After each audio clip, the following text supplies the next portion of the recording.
নষ্ট করলেন কোথায়, ড্যামেজ করলেন এ ধরনের বস্তু কোথায়? আপাতত আলামত হিসেবে আমরা এটা আপাতত বালতির ভিতরে কোনো দুর্ঘটনা যেন না ঘটে এই জন্য পানিতে রেখে নষ্ট করলেন। জি জি।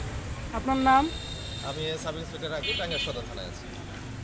আপনারা কি পেলেন এই ঘটনাস্থলে? এখানে আসলে আমরা ককটেলের মতো দুইটা বিস্ফোরিত অথবা কোনো সামগ্রী হতে পারে, বিস্ফোরক দ্রব্য হতে পারে। আচ্ছা, এটা খতিয়ে দেখবো যে আসলে কি জন্য কে বা কাহারা করেছে সেটা আমরা দেখাবো। তাজা কিছু পাইছেন আপনারা? এখন প্রাথমিকভাবে আসলে এটা বোঝা যাচ্ছে না, বলা যাচ্ছে না, এটা পরবর্তীতে দেখা যাবে। এটা শুধু কি পৌরসভার সামনে হচ্ছে নাকি আরো কোনো জায়গায়? আমরা আপাতত এখানে পেয়েছি, তবে আরো একটু খবর পেয়েছেন কিনা আরো কিছু? যে এটা পরদানে মানে এরকম একটা ঘটনা ঘটছে, আর আমরা দেখতেছি এটা। আর কোনো জায়গায় কি খবর পেয়েছেন?